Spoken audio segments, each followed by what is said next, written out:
For most people, DLF is synonymous with ultra-modern 21st century living. Opulent homes, sleek malls, and world-class workplaces. But this remarkable story began decades before. In the 1960s, when private urban land development had been banned, resulting in an urban mess of haphazard development by unauthorized developers.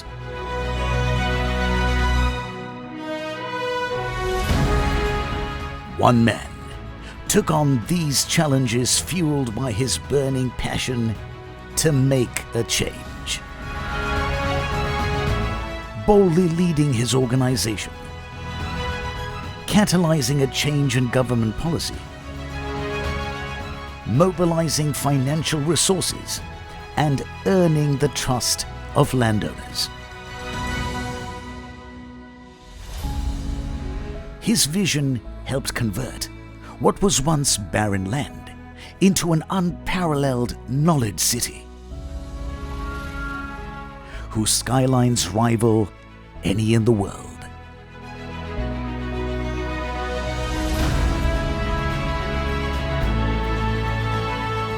DLF's crowning achievement is the transformation of Gurgaon into a truly world-class urban metropolis.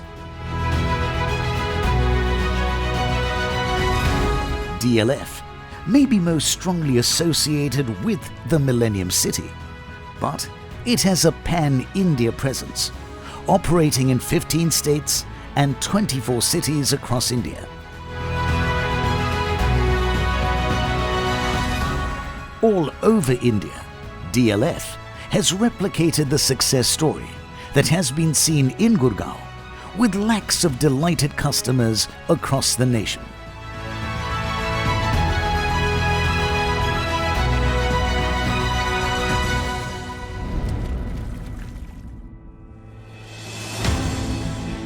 But while some might rest on their laurels, DLF has continued to elevate its offerings with new age residential projects that range from family homes to luxury flats.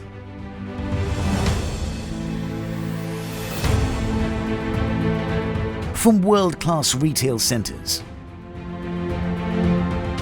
to leisure destinations that have taken India into the 21st century.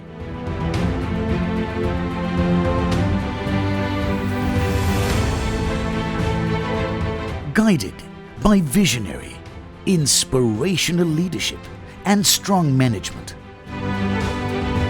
DLF has boldly set benchmarks for construction and quality in India for the last 40 years.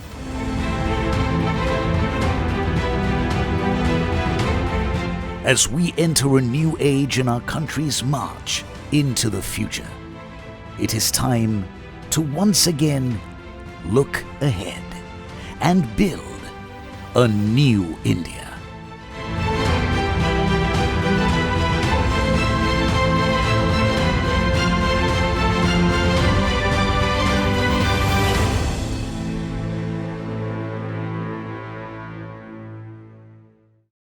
The greatest business legend of the last century, Jack Welch, once said, "Leaders create a vision, articulate that vision, passionately own the vision, and relentlessly drive it to completion." Today, we are about to hear from one such man, one who was faced with adversity and in it saw an opportunity to change the face of India.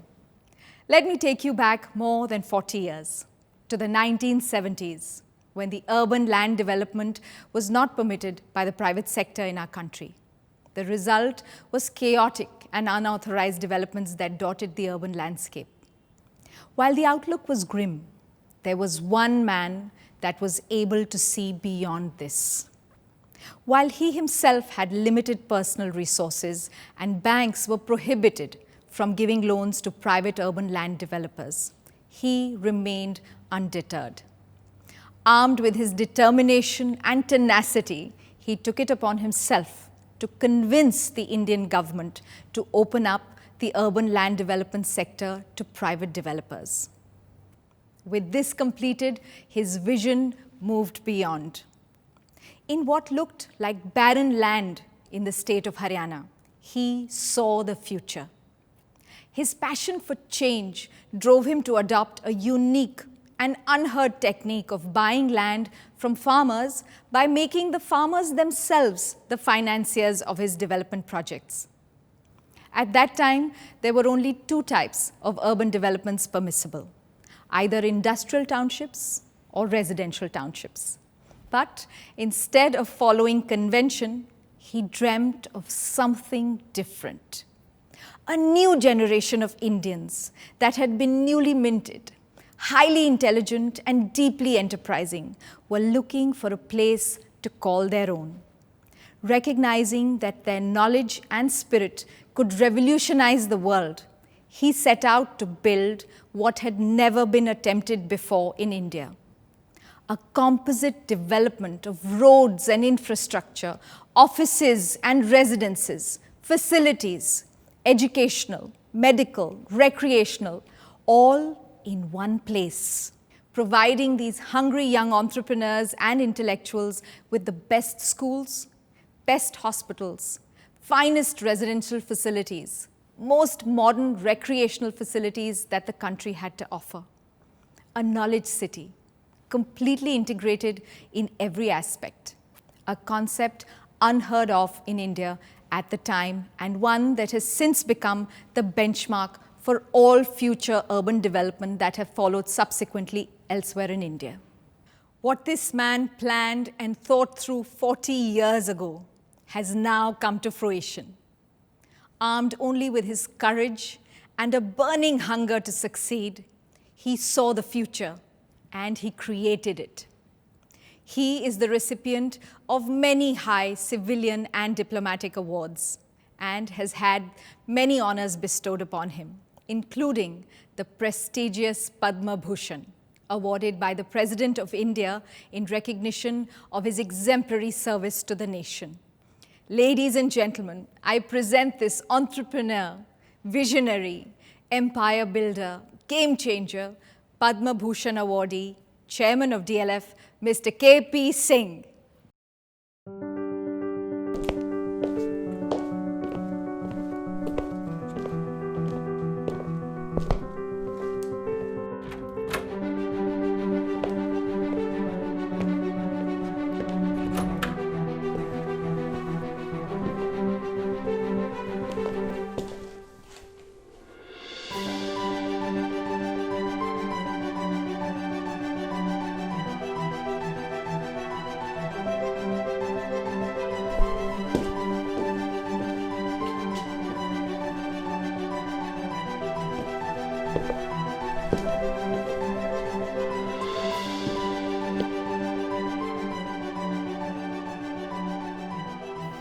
All well-wishers,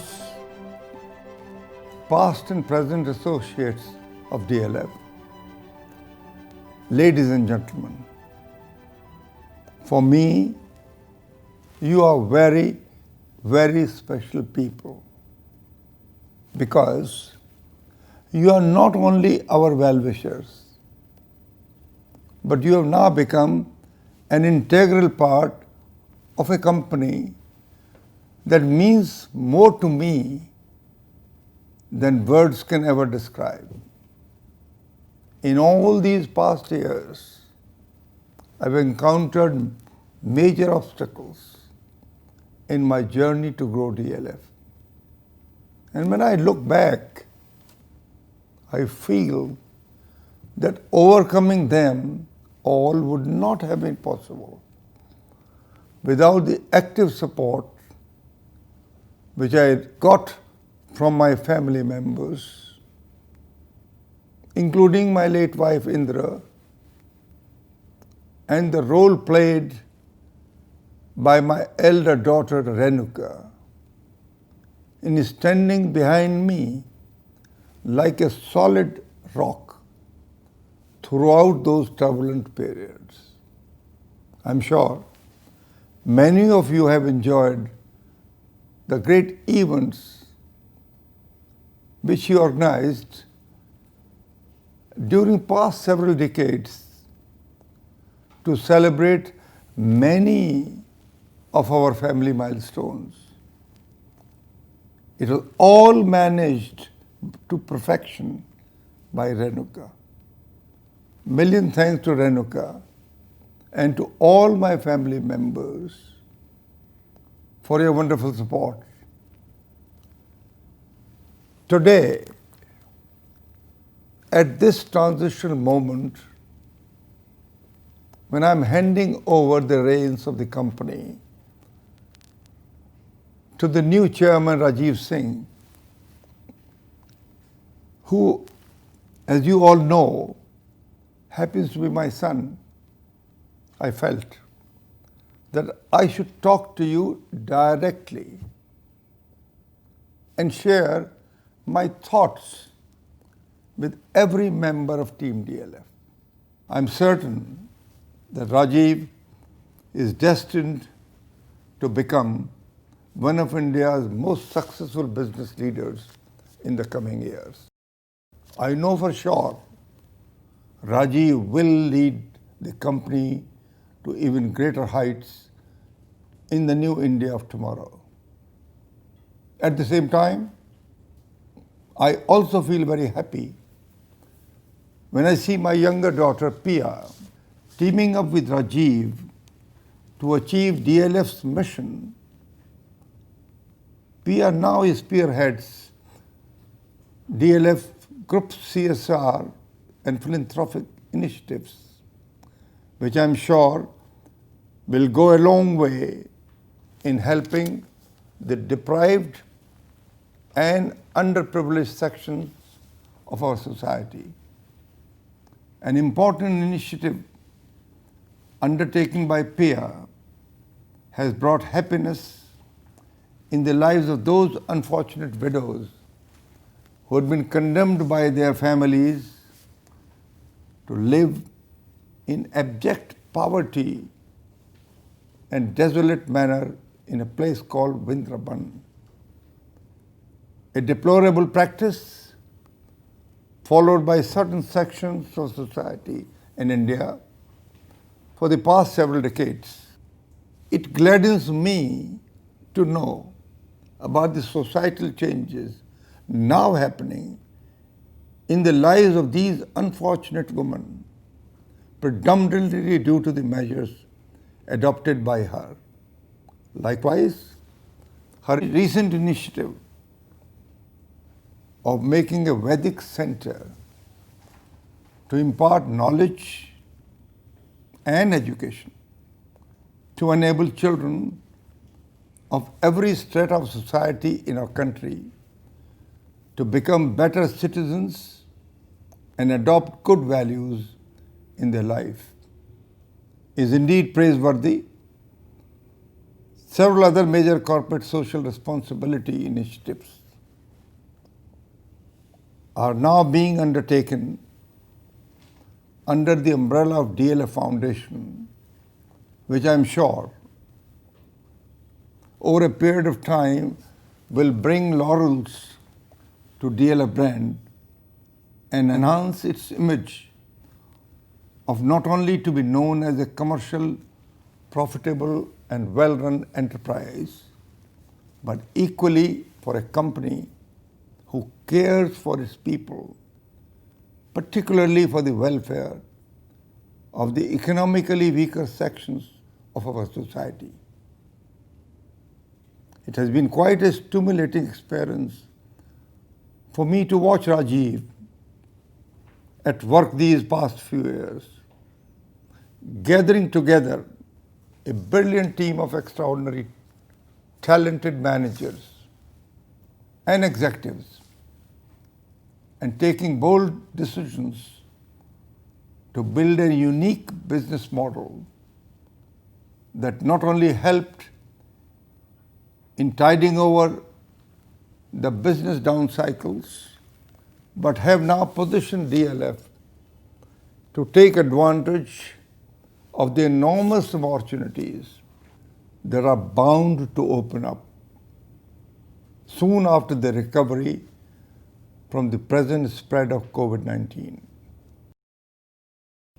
I'm sharing this with you with a sense of pride and satisfaction, and also let you know my reasons of passing on the baton at this particular moment of time. One is, of course, the march of time. As you all know, I'm not getting any younger. But the second reason is more important. India is entering into a new era in which marketplace will not only be much more competitive, but will also be full of exciting growth prospects for organizations as well as individuals. The economic upheavals which are bound to unfold after the recovery from the COVID-19 episode are unimaginable at this stage. However, one thing is certain, that eventually recovery will happen. When? God only knows. Personally, I don't believe COVID-19 will disappear in one go, but may follow the pattern of somewhat like Spanish flu, where it will come, go, and recur again, and eventually settle down when a vaccine is successfully developed.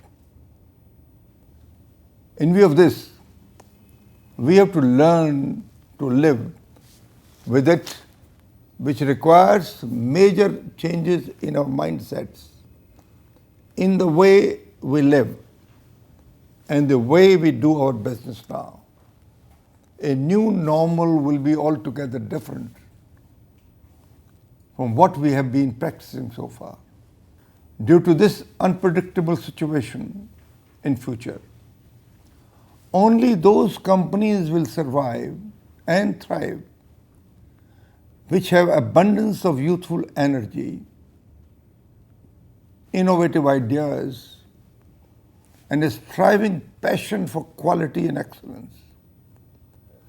This calls for highly motivated team members with strong work ethics, professional integrity, and a burning desire to do better than the best.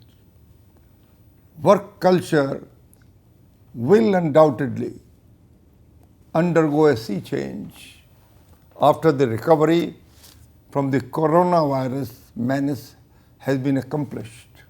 I do believe today DLF fits the bill perfectly and is uniquely positioned to play a major role in India growth story as the undisputed leader in the real estate development industry.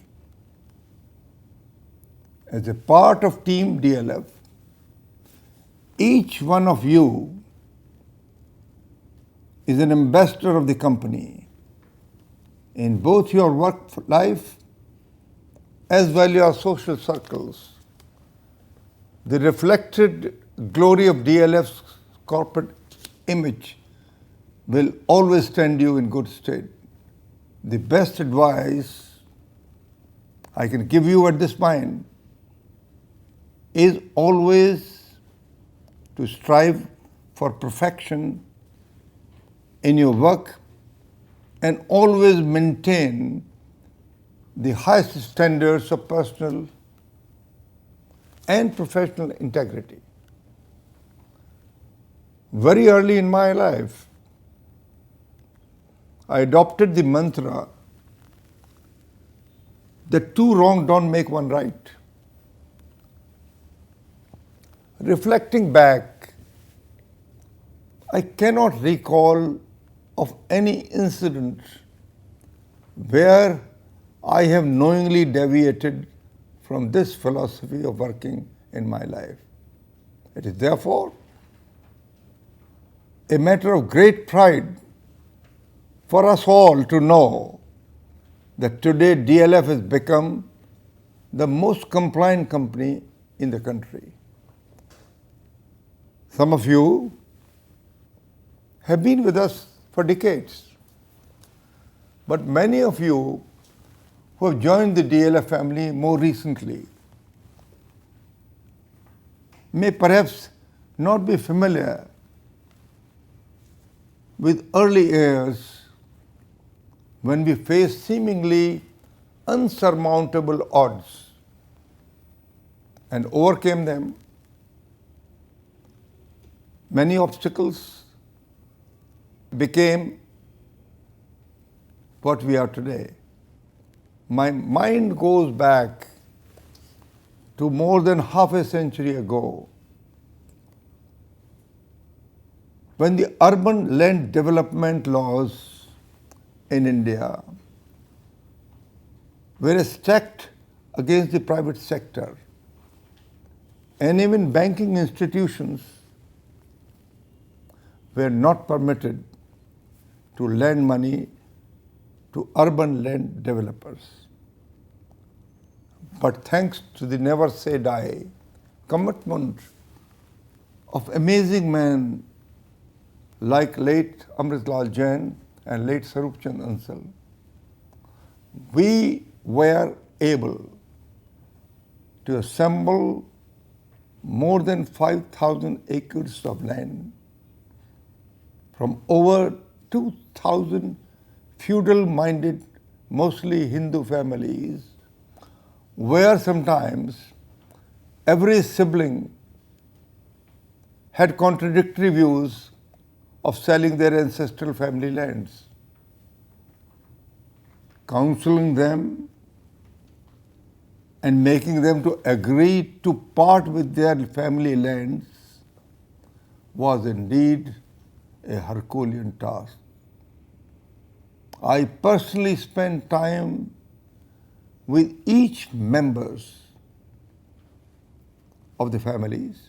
I ate with them, sometimes slept with them in their dingy huts, attended most of their religious and family functions, helped their youngsters to get jobs, helped them in settling their family dispute, and even helping their children getting admission in good schools and eventually becoming a member of their family. I drank more milk with them during this period than what I have ever drunk in my whole life. As every time I visited a farmer's home, they used to offer a glass of milk, which I had to drink, regardless of its quality. I thus earned their respect on the same basis which my late father-in-law, Chaudhry Raghvinder Singh, did during the 1950 and 60 period. Today I wonder how I achieved this. Frankly, I don't know the answer. Maybe my relentless pursuit and hunger to succeed and sincerity of purpose was then my sole aim in my life. In fact, when a study team from Harvard University, sponsored by USAID, came to study how an Indian developer could accomplish this task in early 19s,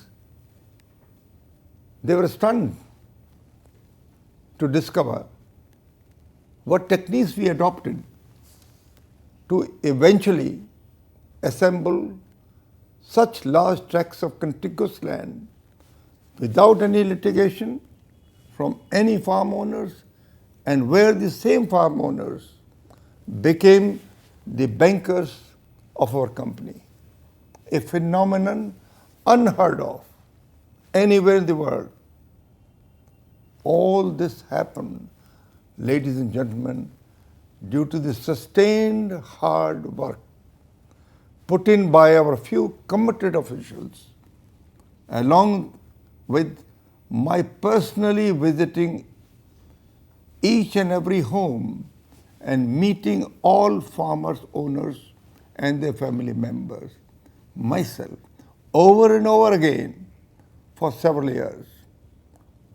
I could achieve this success only because of the great reputation and the goodwill left behind by the founder of DLF, late Chaudhry Raghvinder Singh, my father-in-law, who developed more than 21 townships within Delhi immediately after the partition of India, and became a virtual benchmark for the highest integrity of urban development, where everyone who was associated with DLF at that time made profits. Unfortunately, this time both myself and DLF had no money to invest in buying these large tracts of land during late 70s and early 80s period. But I was young, hungry, and developed a relentless mission to succeed. The important thing is that while during those difficult years, when everything was stacked against me, but my few highly committed loyalty members lived up to our slogan, which then said, "We shall overcome, hum honge kamyab." This became our theme and hunger to succeed in our mission, and indeed we succeeded, notwithstanding the odds and obstacles we faced. But let me not dwell too long in the past.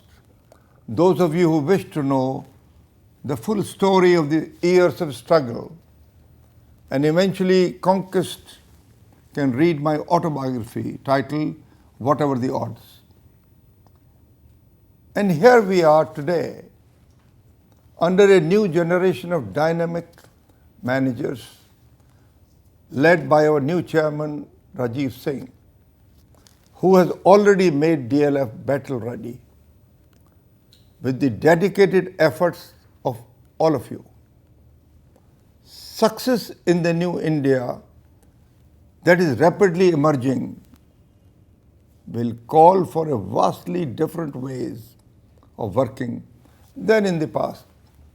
And as members of DLF team, each one of you will have to put your best foot forward in the coming months by working even harder, more intelligently, and with greater focus on innovative thinking. As you all know, I have traveled extensively all over the world and observed that the most successful companies are those which have adopted three basic mantras, namely productivity, customer satisfaction, and rigid compliance of laws. I urge all of you to ponder deeply about these essential ingredients for success, because although they may at first sound simple and obvious, the truth is that it calls for a mindset change on part of every individual employee at every level in a company. Let me mention just a few things that need to change in our organization. One is individual productivity. Elsewhere in the world, it is being increasingly recognized that higher individual productivity contributes to the overall productivity of an enterprise. Frankly, in our society, individuals are rarely as productive as they are capable of being, and it is often the case that several employees are engaged in working that a single person can do, especially with the advanced technological tools now available. Another issue relates to personal egos. Individual employees with a distorted sense of self-importance are harmful to the interests of an enterprise. Remember, respect has to be earned, not demanded. Moreover, those who are obsessed with their own designations and positions of power in a company tend to seek personal glory and credit, and invariably dampen the enthusiasm of their other co-workers. Sometimes they even do get surrounded by sycophants. Continued existence of such sycophants in any company becomes counterproductive, and therefore such persons should be edged away to ensure that you always have a lean, hungry, and productive team of employees. Good corporate culture requires everyone to develop humility rather than flaunt their egos. By doing so, they encourage everyone around them to do the same and together enhance job satisfaction and productivity. In my life, I practice the philosophy of Gita, namely, help others who needed help, because in turn, God pays you back. Indeed, God has paid us back. Well, because with Almighty's blessings, DLF Group has attained a significant position in the country. This eventually leads to building good relationships. I strongly urge every member of DLF team to work on developing relationship with whomever you associate with. The philosophy of building long-term relationships will eventually go a long way in enhancing DLF's brand name. A third essential is the value of initiative. The ability to be resourceful and work without always having to be told what to do is a workplace imperative. People who show initiatives demonstrate they can think for themselves and take action when necessary. It shows there is a hunger to succeed, a readiness to tackle problems that need solving, and a willingness to go out of the way to do the extra reach if required. An employee with initiative is always an asset to do any company. These are just a few positive qualities that I urge upon all of you to inculcate in order to become valuable members of Team DLF. Developing self-management skills require resilience and determination, and I'm sure all of you are capable of adapting and being part of a corporate culture which is vital for success. For those who are unwilling to or unable to change, then I'm afraid they will have to face an old saying, either shape up or ship out. The reality is that a new and highly competitive business environment is emerging in India. Constant change will be the name of the game. For DLF to surge ahead, each one of you must consciously strive to be ahead of the curve as a team and as individuals. Together, under the leadership of Rajiv Singh, you will face the new challenges and seize the new opportunities. A glorious future awaits us, particularly after the economic recovery from the ongoing coronavirus has been achieved. In my new avatar as Chairman Emeritus, I shall continue to keep my fingers on the pulse of the company, and every successful step DLF takes will gladden my heart. For as long as I live and wherever I may be situated. Thank you for your hard work, love and loyalty. Keep the DLF flag high. God bless you all.